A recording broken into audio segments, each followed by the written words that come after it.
the first week in February reading all of the Amazing Spider-Man comic books. This week has been my favorite week so far.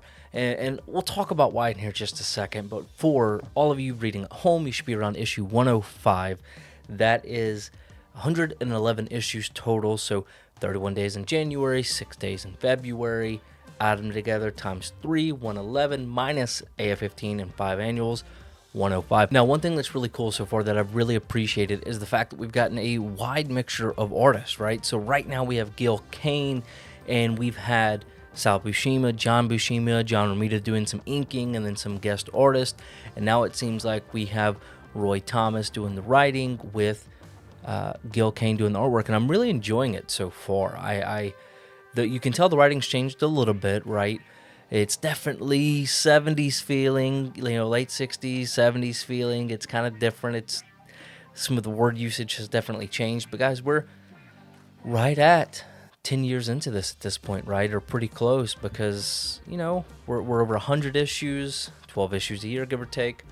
That's a lot. So times have changed. You're seeing it through the comics, the way it's written. I'm loving it. One of the things that I've been talking about is how difficult it was to read the early stuff, where it's taken 15, 20 minutes to read an issue. Now I'm finally able to read each issue in maybe 6, 7 minutes, maybe 5, and it's getting so much better. The writing is great, and one thing that I'm really appreciating now is that we're getting a ton of overarching stories. We're getting a ton of underlying stories, right? So we're getting that Gwen Stacy, Peter Parker love story. We're getting the, Peter Parker really struggling with his personal life, being Spider-Man, and how does he deal with it. We're getting, the Green Goblin, right? That he's Norman Osborn, then he's not. He forgets. He knows who Peter Parker is. He's confused, and that's constantly in the back of your mind. And then you're getting Doc Ock, right?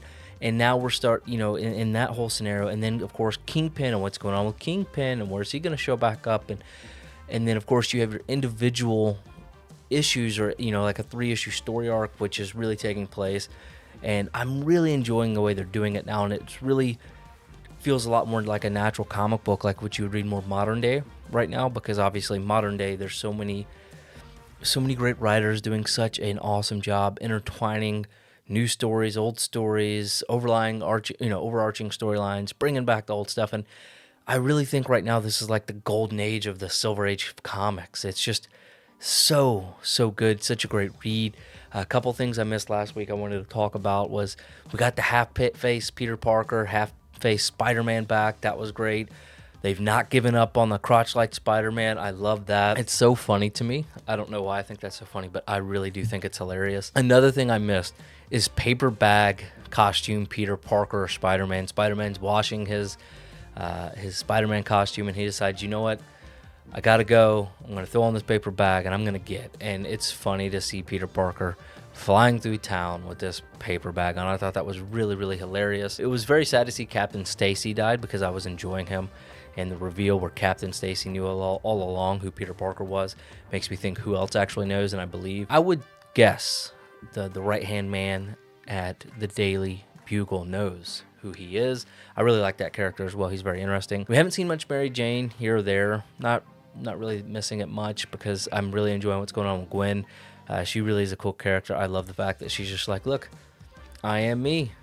What do you want, So that's pretty cool. Finally getting to see Peter Parker happy. I'm loving it with Gwen. And then, of course, he's sent out to go fight in Kazar's Lost Jungle. And that's pretty cool. I'm really also digging what's happening where they're bringing in these characters that I've not read much about during that time period, like Iceman, Kazar. I love when Johnny Storm shows up. I love the exposure I'm getting to characters that I've never actually read before. And I think that's something that's very exciting because it makes me want to read more of these other comic books, right? Some more of these other ones that maybe after Amazing Spider-Man, maybe I'll go track down some Astonishing Tales and read those, or some Kazar. Kazar's actually quite interesting. I'm really not sure why. I really enjoyed seeing Morbius. I thought that was awesome. I'm really excited to see where that goes. 6-armed Spider-Man. That's hilarious, okay? 6-armed Spider-Man. What a funny thing. And I hate we didn't get more of it. So that was really neat this week. Another thing, Kingpin is so brutal, right? It's been a couple of issues since we got to read it, but I love Kingpin. He is great. J. Jonah Jameson, still the #1 Spider-Man villain, but Kingpin would be my #2. I'm really digging Green Goblin. I think he's becoming way more interesting than ever honestly thought I would care for him. But that's been really, really good. And I'm really loving all the comic book tropes, like people never actually stay dead, Doc Ock, Vulture, things like that. So that's pretty cool. But overall, guys, let me know what you think. I'm loving it.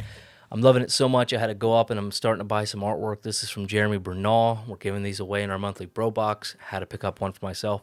Loving it. But guys, you're the best part of Two Brothers Comics. Don't forget to like, subscribe, and share it out. And as always, collect your way.